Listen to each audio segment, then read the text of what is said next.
In this second part, we will address the various decision-making models. They are grouped into 4 broad headings, such as choosing between options, deciding whether to go ahead, financial decisions, and group decision making.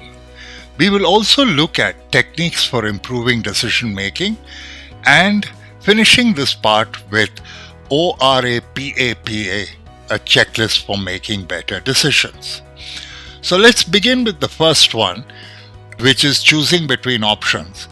And the first model, which is called the Kepner-Tregoe matrix, is about making unbiased risk-assessed decisions.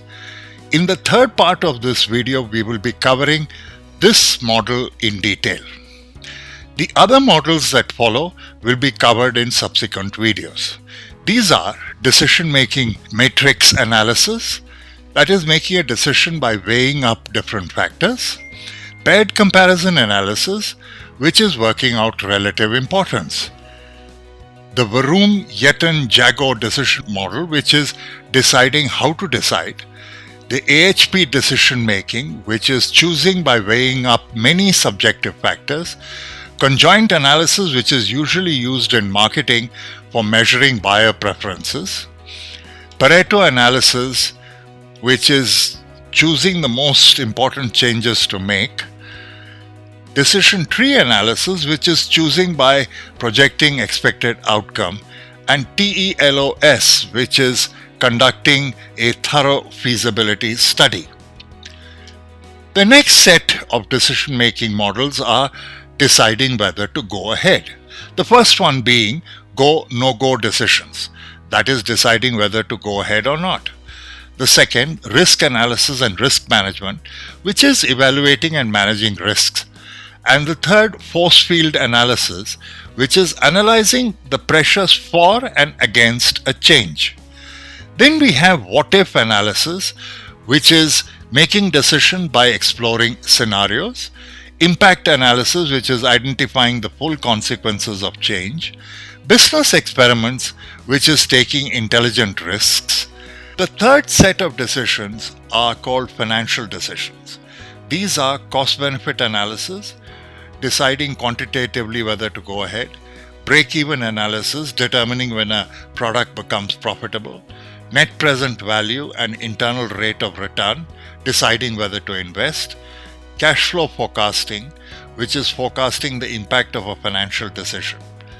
And then we have group decision-making models, the first one being the Hoyt-Tata model of decision-making, that is deciding when to involve others in decisions, multi-voting, which is choosing fairly between many options, organizing team decision-making, that is reaching a consensus for better decisions, the step-ladder technique, making better group decisions, avoiding groupthink, which is avoiding sometimes fatal flaws in group decision-making, the Hartnett CODM model, which is developing solutions collectively, and then we have the Bain's RAPID framework, which is assigning roles to avoid stalemate, and the Delphi technique or method, which is achieving consensus among experts.